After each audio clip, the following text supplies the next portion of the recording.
Hija del silencio. La historia de Karina, capítulo 1. Jardín América. Me llamo Karina. Nací en Jardín América, Misiones, en una familia de 7 hermanos. Éramos muchos, éramos humildes, pero en aquellos primeros años también éramos unidos. La casa siempre estaba llena de voces, de pasos descalzos, de peleas pequeñas que se olvidaban rápido. Éramos una familia, o al menos eso creía. Mi papá era un hombre trabajador. Sabía ganarse el pan con esfuerzo y cuando estaba bien podía ser un buen padre. Pero había algo que lo cambiaba por completo: el alcohol. Cuando caía en el vicio, dejaba de ser el hombre que conocíamos. Se transformaba. Su voz se volvía dura, sus gestos violentos, y la casa entera parecía encogerse de miedo. Mi mamá era la que más sufría. Lloraba en silencio, aguantaba en silencio. A veces nos gritaba a nosotros, no porque tuviéramos la culpa, sino porque estaba cansada, agotada, rota por dentro. Nadie la apoyaba, nadie la defendía. Y yo, siendo tan chica, no entendía por qué el dolor tenía que esconderse. Recuerdo ir sola al jardín de infantes. Nadie me acompañaba. Caminaba con esa sensación rara de sentirse invisible, como si no importara demasiado si llegaba o no. Hoy entiendo que esa soledad fue una señal temprana de todo lo que vendría después. Capítulo 2. La rodilla en el piso. Un día, mamá me llevó a la casa de mi abuela paterna. Yo era chica y no entendía bien qué estaba pasando, pero recuerdo cada imagen como si fuera ayer. Mi abuela y mi tía estaban ahí, mirándola. Mamá se arrodilló frente a ellas y suplicó ayuda. Suplicó. Esa palabra me quedó marcada para siempre. Yo veía a mi mamá de rodillas, pidiendo auxilio, mientras ellas la observaban sin compasión. Después vino la risa, las miradas burlonas, las palabras que no deberían decirse nunca. «Volvé con tu marido», le dijeron. Nadie la abrazó, nadie la sostuvo, nadie la creyó. Antes de irnos, mi abuela la llamó India. Esa palabra cayó como una piedra. Mamá se limpió la cara, se levantó y volvimos a casa en silencio. Yo no entendía todo, pero entendía lo suficiente como para saber que algo muy injusto había ocurrido. Ese día aprendí que pedir ayuda no siempre garantiza ser escuchada. Capítulo 3. La separación y Colonia Primavera. Después de todo eso, mamá decidió separarse de papá. Fue una decisión difícil, pero necesaria. Nos fuimos a vivir 7 meses a la casa de mi abuela materna, doña Elena, en Colonia Primavera. Ese lugar fue un respiro. Había paz, había silencio del bueno, había naturaleza y cariño. Yo amaba ese lugar. Me sentía protegida, como si por fin el mundo bajara un poco la voz. Pero la tranquilidad no duró. Después de 7 meses, papá fue a buscar a mamá. Volvimos a Jardín América. Y poco tiempo después, mi abuela paterna decidió enviarnos a otro lugar, General Urquiza. No sabíamos que ese cambio marcaría mi infancia para siempre. Capítulo 4.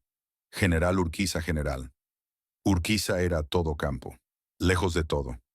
La escuela quedaba a 3 kilómetros y los caminábamos todos los días.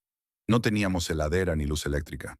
Éramos tan humildes que el frío se combatía como se podía y la comida se cuidaba como un tesoro. Para conservar algo fresco, yo tenía que ir a buscar hielo a la casa de un vecino, cruzando un arroyo. Ese hombre era panadero. Para los demás, un trabajador más del pueblo. Para mí, fue el comienzo del infierno. Capítulo 5. El hielo. Cada vez que iba a buscar hielo, él se aprovechaba de mí, me manoseaba, se masturbaba delante mío. Yo gritaba pidiendo ayuda, pero nadie escuchaba, nadie venía. Me decía que no podía contarle a nadie, que si hablaba algo malo iba a pasar. Yo era solo una nena, tenía miedo. A veces pedía que me acompañara mi hermano para poder zafar de él, para no quedarme sola. Tenía entre 7 y 10 años cuando viví ese calvario. 3 años que parecieron una vida entera. Aprendí a callar, aprendí a soportar, aprendí a sobrevivir. Capítulo 6. Volver no siempre salva. Cuando regresamos a Jardín América, sentí alivio. Pensé que lo peor había quedado atrás. Estaba contenta de no tener que volver a ver a ese hombre. Pero el peligro no siempre está lejos. A veces vive dentro de la propia familia. El hermano de mi papá era otra persona con pensamientos sucios.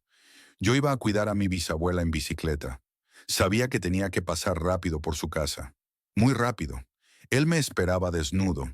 Tenía un tacho con agua y lo tiraba para hacerme caer. Yo pedaleaba con todas mis fuerzas. Por suerte nunca me caí. Después iba a casa.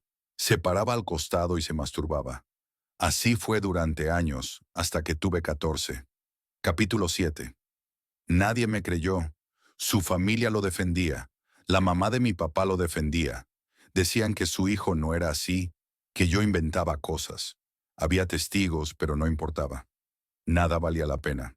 Aprendí que, a veces, la verdad no alcanza cuando el silencio es más cómodo para los adultos. Capítulo 8. Querer dejar de vivir. Una noche decidí tomar veneno. No quería seguir viviendo así. No pasó nada, ni siquiera eso. Lloré, recé. Le pedí a Dios que me sacara de ese lugar, que me mandara lejos. Yo ya no quería vivir ahí. Entonces tomé una decisión: irme. Capítulo 9. La noche en la ruta. Esa noche caminé unos 7 kilómetros hasta un pueblito llamado Hipólito Yrigoyen. Tenía sed. Me acerqué a un puesto de sandía y pedí agua. Me dijeron que no había. Me preguntaron por qué estaba sola a esa hora. No respondí. Me acosté bajo un árbol, al costado de la ruta, del lado de la banquina. Dormí ahí, sola. Una nena cuidándose como podía. Al amanecer, volví caminando a Jardín América. Capítulo 10. La promesa. Fui a la casa de una amiga. Mentí para poder quedarme.